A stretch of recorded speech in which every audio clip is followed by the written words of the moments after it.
Assalamualaikum warahmatullahi wabarakatuh.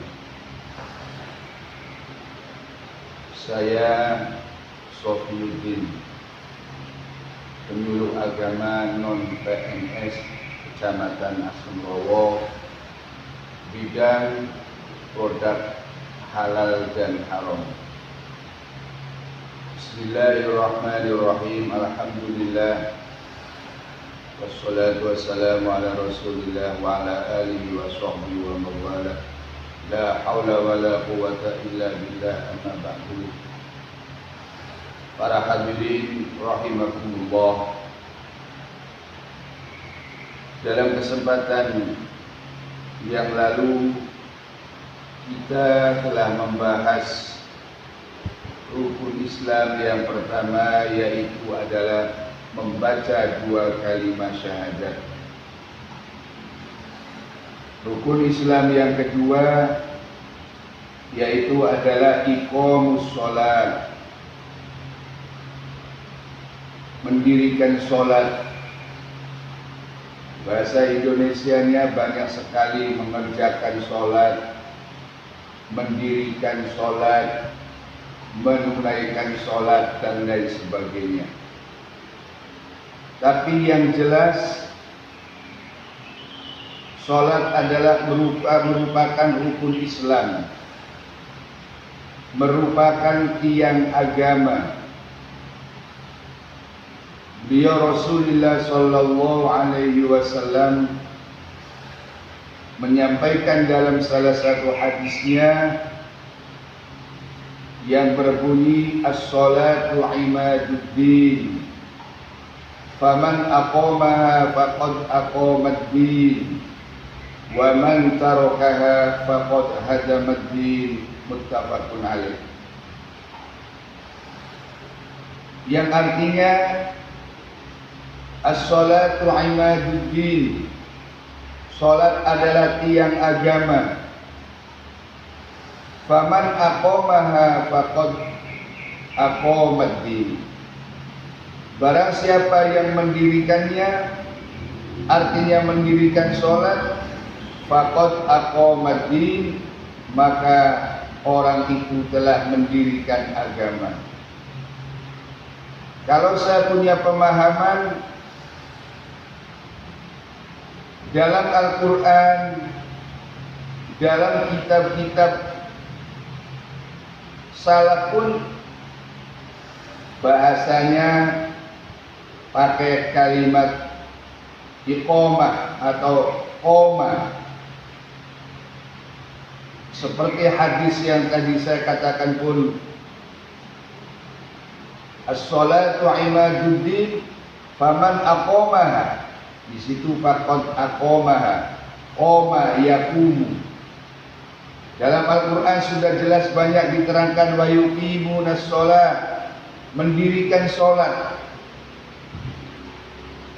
Jadi kalau saja beliau Rasulullah Sallallahu Alaihi Wasallam menggambarkan sholat itu, istilahnya ditamsilkan, dicontohkan dengan tiang, maka sudah jelas kalau kita sebagai seorang muslim ingin agamanya baik, ingin dalam segala aspek kehidupan kita di dunia ini ingin baik, maka dirikanlah sholat dengan baik. Bahasa Indonesianya tadi saya sudah mengatakan banyak sekali, kerjakanlah sholat dengan baik. Artinya apa?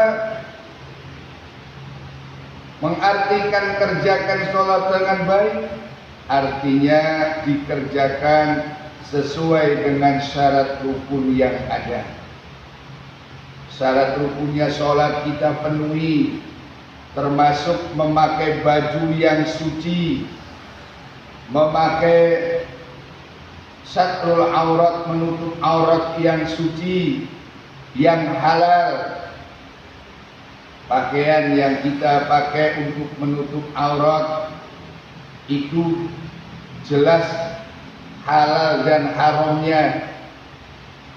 Pakaiannya bajunya, sarungnya, peci yang kita pakai, sajadah yang kita pakai, semua harus yaitu adalah berbentuk barang yang halal. Halal secara zati dan halal secara istilahnya mendapatkannya. Kenapa saya sampaikan halal secara zatiyah? Ya bisa jadi kita sholat di tempat yang haram karena ya maaf nggak tahu masjidnya itu tanahnya jelas bagaimana statusnya, makanya ada di sebagian masyarakat bertanya-tanya. Pernah saya ditanya, Ustadz, kalau masjidnya itu dari tanah yang dihasilkan dengan cara ngedrop, artinya sekarang itu di Surabaya ada istilah ngedrop tanah. Di situ dibikin tempat ibadah, kecilnya musola, besarnya masjid, terus dibikin ibadah. Saya pernah ditanya begitu, saya jawab wallahu a'lam. Jadi kalau ada tempat ibadah ya tanahnya seperti itu, zatiyahnya ya logikanya ya haram. Karena kita beribadah di tempat yang haram, maka ibadah kita tidak akan diterima oleh Allah Subhanahu wa ta'ala.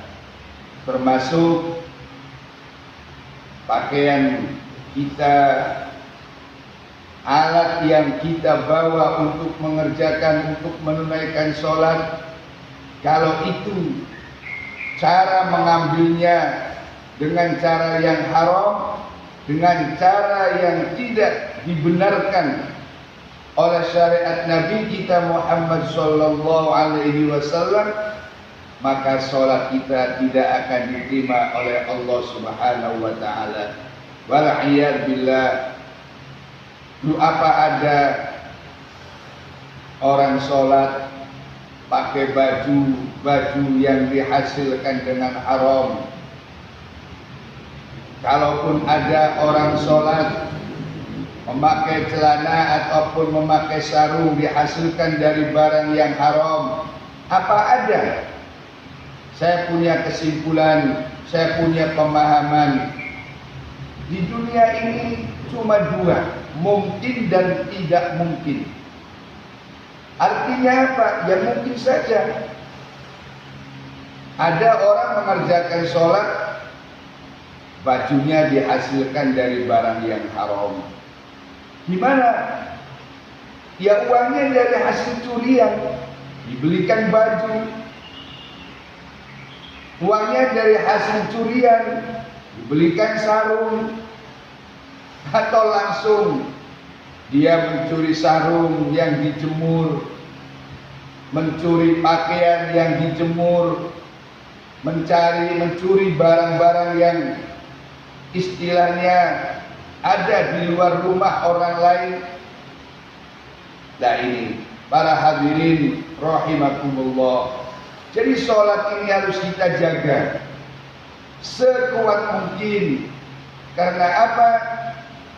Di antara munajat yang sangat baik, muhadasah yang sangat efektif seorang hamba dengan Khaliqnya adalah kita yaitu mengerjakan sholat, utamanya sholat sunnah.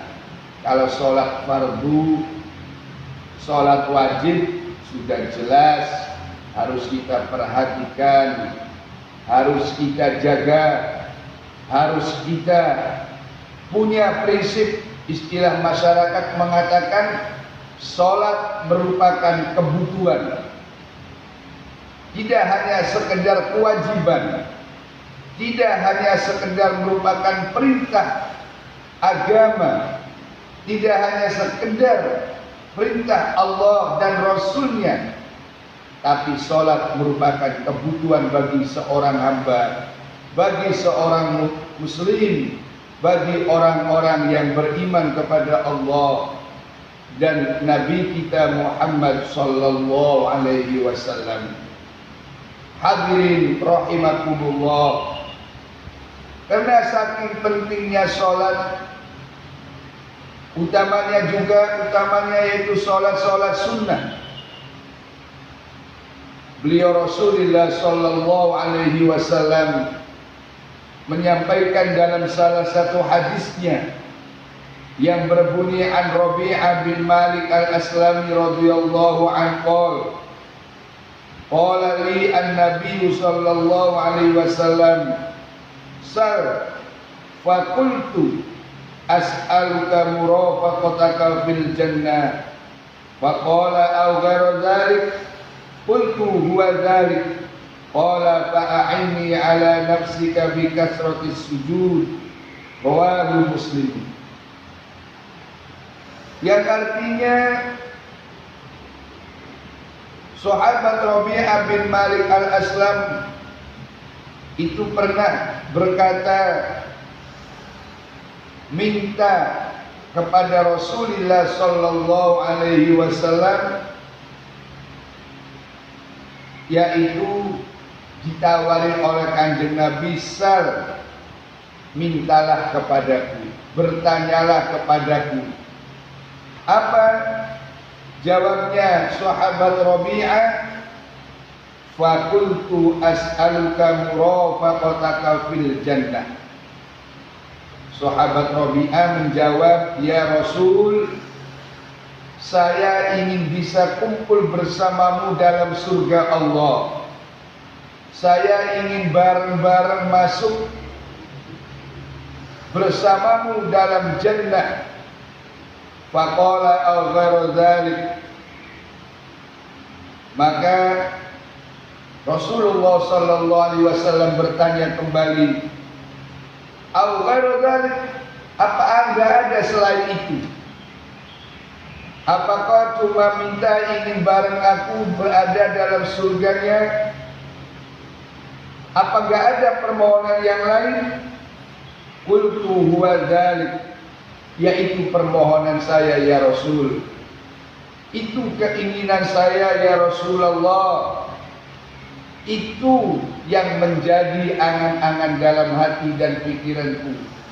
Qala, maka Rasulullah sallallahu alaihi wasallam bersabda, menjawab, fa'inni ala nafsika bi kasratis sujud, maka tolonglah aku dengan, yaitu dirimu, dengan cara memperbanyak sujud. Artinya apa?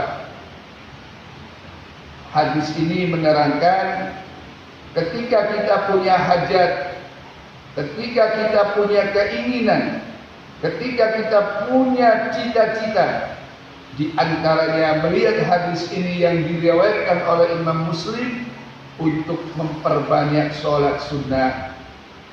Makanya dalam kitab-kitab fikih banyak sekali sholat sunnah dalam segala hal, dalam segala aspek, dalam segala bidang. Untuk memilih masalah, sholat istikharah. Untuk mengabulkan hajat, sholat hajat. Bahasanya untuk memperlancar rezeki, sholat duha. Dan banyak sekali sholat sunnah yang lain. Demikian sedikit uraian yang bisa saya sampaikan.